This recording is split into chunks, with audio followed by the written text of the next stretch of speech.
I've recently acquired a set of DCC Concepts new ESP boards, which consist of a transmitter and a receiver.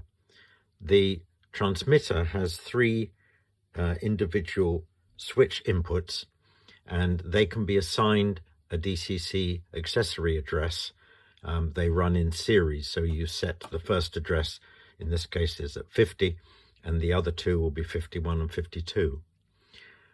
Triggering any of those individual switches will send a signal to the receiver, which is over here, and the receiver will then generate a DCC accessory signal for that address, accessory address.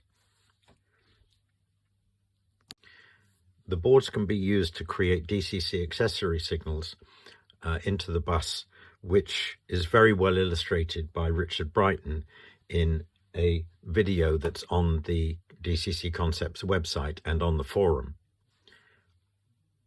In most cases, Richard Brighton's video shows it being used to drive a mimic panel, to show where the trains are on a layout, or to build a standalone control panel. But I wondered whether it was possible to do slightly more than that.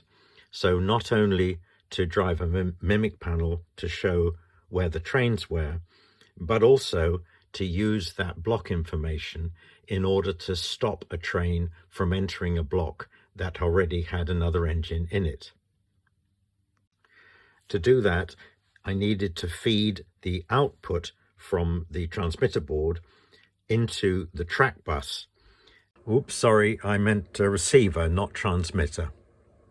And as it is not a cab, you cannot just connect it to the track bus. So the only way to get the output from the transmitter board into the track bus is to install it immediately after the DCC controller before the track bus. In the case of an alpha box and alpha power unit, then it needs to be between the cab unit or the DCC unit and the alpha box and alpha power unit. This is the normal arrangement on my test track, where the NCE cab is plugged into the little board, and then out of the back of the board the power goes straight into the track bus. So in order to get the transmitter from the ESP unit into the track bus, I need to put the board between this board and the track. This is now the receiver board, which is powered directly from the back of the little board here, and then drives straight into the track bus, which feeds from here. This is the board that is based on the schematic that was put up in the forum. The transmitter board, with its three switches, has been assigned the DCC codes of 50, 51, and 52. There are three LMID units which detect if there is a train on the track, and three ABC units.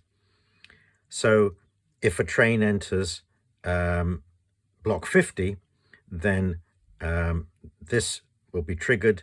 An accessory address of 50 will be sent through the transmitter unit, the receiver unit, into the bus.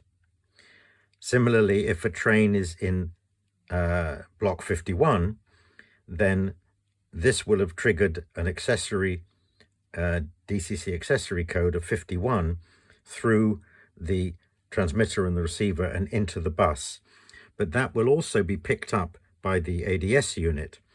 The ADS unit, on receiving the code of 51, will switch the switch here, what is the frog switch, and enable the DCC ABC board for block 50, in other words, the previous block, which will then stop the train in block 50.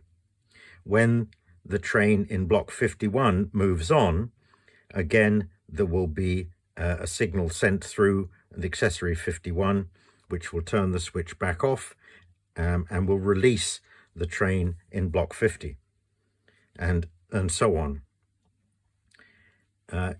Obviously, the train in block 52 will be stopped by another train in block 53. I've only got 3 blocks, so I can't show that.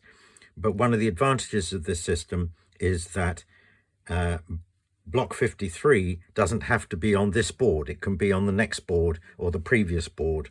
It doesn't make any difference where block 53 is, because the individual accessory code will be generated from 53, which will then stop the train in 52. So currently we have 2 engines in block 50, and if I start off the first of those 2 engines going from block 50 to block 51,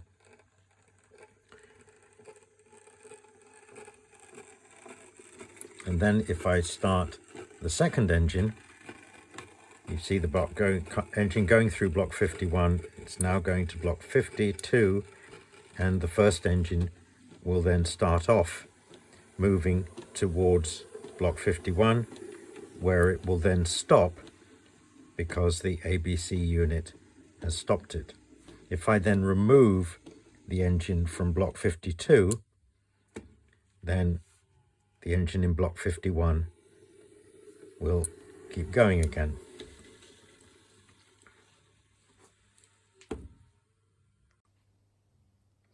Looking at that from the point of view of the engines, if I start off the first engine going from block 50 to block 51,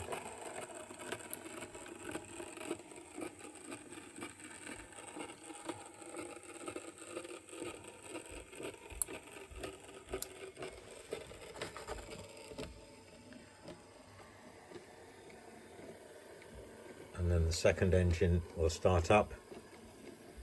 It will cross the brake here and stop because of the ABC unit.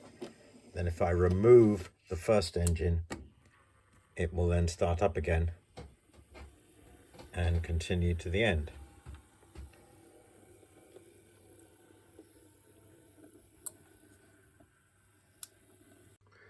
So a train in block 51 will trigger this and stop the train in block 50.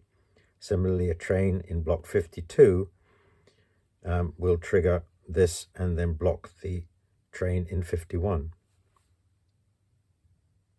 If you have a double track, then you can position the boards on the junction of the blocks. So for instance, you would control block 60, 61 and 62 on this board, and then 63, 64 and 65 on this board, which would keep the wire lengths very, very short, because there would only be a short way from the board until the blocks themselves.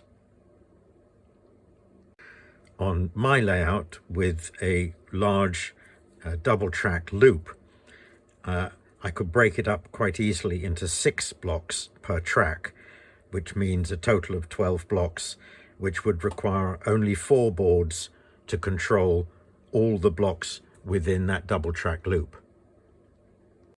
You'll notice that there is a spare switch on the ADS unit, so if you set that address to the address of a local point, then you can switch the ABC units depending on the position of the point. So for instance, if you had this set up with the 2 trains, if the point was set to the branch line, then the ABC unit in block 50 would be operated because there's a train in front. However, if the point was set to straight ahead, then the ABC unit in block 50 would not be set, and the train could proceed along there quite safely. If the situation was reversed and the trains are going in the opposite direction, then because there is nothing in block 50, if the points are set to the branch, then this train would be allowed to proceed because there's nothing in front of it, but this train would stop because the points are against it and the ABC unit would be operating, and vice versa. So this way you can actually use the board to control the ABC braking on both trailing and facing points, so that they will correctly work with ABC and stop the train in each case. These new ESP units from DCC Concepts really do provide some fascinating opportunities, and I'm sure that in the future, microprocessor availability allowing, that there will be many more products that will enlarge on the capabilities of these units.